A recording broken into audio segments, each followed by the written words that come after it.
We do have open lines. Carl is calling in. He's in San Diego, California. Carl, how you doing? Hi, how you doing, Peter? Fine. How are you doing Good. today? Great. Okay. Have a question for you. I believe as you do, and I have invested in Euro Pacific, but I do have some other assets in, say, Morgan Stanley or whatever. After Why? the crash, Send them over to us at Euro Pacific. You don't need to keep an account at Morgan Stanley. okay. We're the good guys. All right, that's good. Yeah.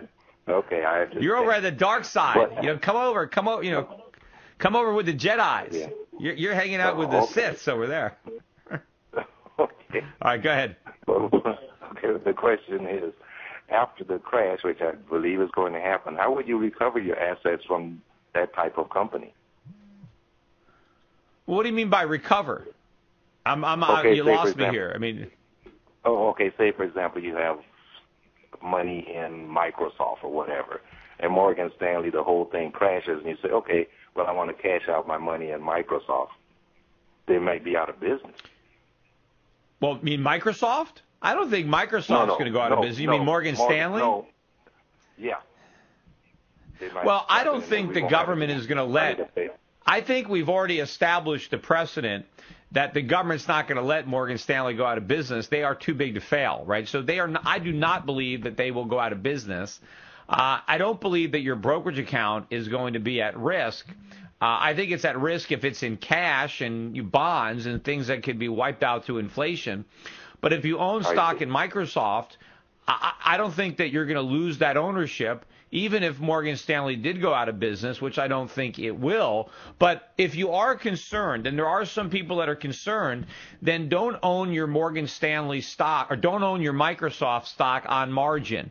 Because there is a difference between a cash account, which we call type 1 in the brokerage industry, and a margin or type 2 account, in that when you have a margin account, you have hypothecated or loaned your shares to the brokerage firm.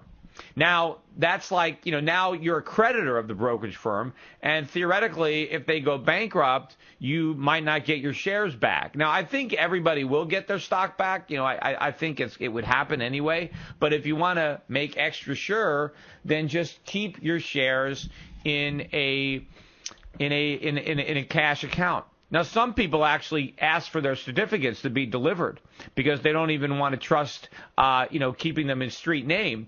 But I think in a cash account, I think there's nothing wrong with keeping your securities in street name. There is a record. There are backups. I mean, even if there's a situation where, they're not going to forget that you own it. There's enough redundancies in there that your ownership is recorded.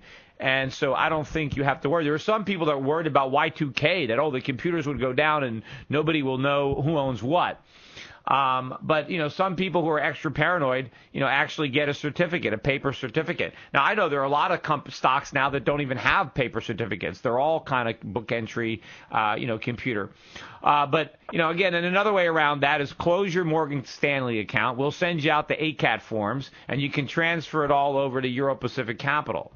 We're not going to go out of business. Now, we're not too we're not too big to fail, but we're just not going to fail because we don't have any debt. We don't engage in all the proprietary risk taking that Morgan Stanley does. So we don't expose the U.S. taxpayers to any risk. Now, of course, we have a clearing firm. We hold our securities at Fidelity, or a division, a clearing arm of Fidelity, which is also a pretty big institution.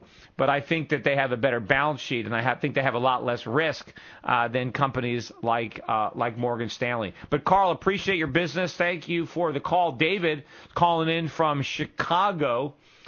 David, welcome to the show. Hey, Peter. How you doing?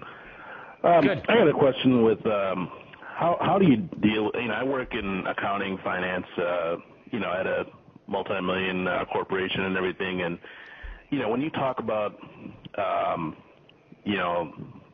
the financial collapse and the state of the economy and, all these different talking points to, your peers at work and stuff, it just seems like people, just don't see it, and you're kind of like almost treated like an outcast, and, you try to kind of explain the Austrian perspective of things and everything. And I just want to get your thoughts on that. Like, if you see that as well. I mean, I'm sure you don't see it at your own workplace, but if you hear about that as well, like, in the everyday workplace, I mean, people just don't really see what's going on. And I mean, I'm talking about even like higher level executives like CFOs and CEOs. I mean, they're just like completely on the other side of things, and I just wanted to get your thoughts on that.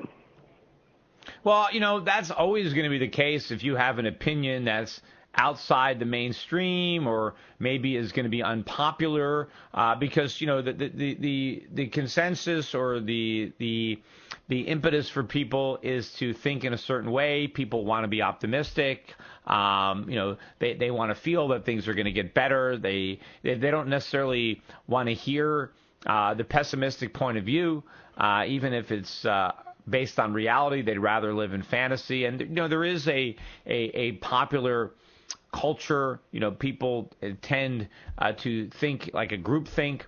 And so if you're the guy that is saying black and everybody else is saying white, you're not going to be as popular. And it's like people don't want to be told that they're wrong. They don't want to believe a lot of those types of things. So that's the way it is. I mean, I've been dealing with that my entire life.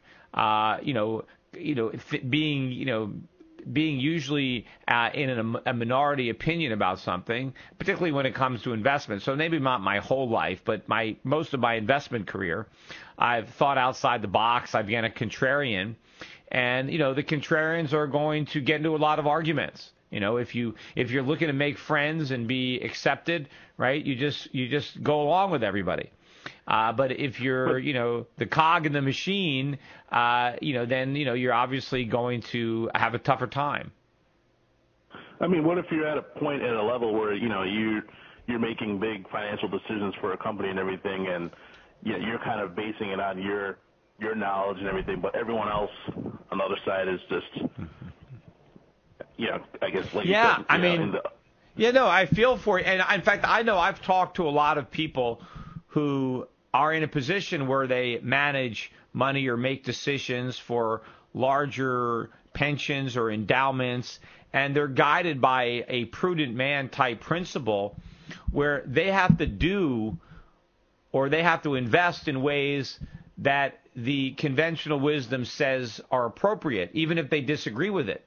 It's difficult to go out on the limb when you're a fiduciary and do something that you think is right, but that is generally thought to be wrong. Because if you do that and then you end up being wrong, maybe because your timing is just wrong, you might be right, but you timed it wrong, then you can be in a lot of trouble legally because you did something that the consensus says is not prudent. Whereas if you follow the consensus and you do what's prudent and you end up losing a lot of money, you're not legally exposed because, you have cover because you did what everybody said was okay. You can't be held responsible for something that nobody anticipated. And so that's why if you think in many cases that your investment advisors are going to anticipate a crisis, they're not. Because, they expose themselves. If they anticipate a crisis incorrectly, if it doesn't come, they can lose their jobs, they could be sued.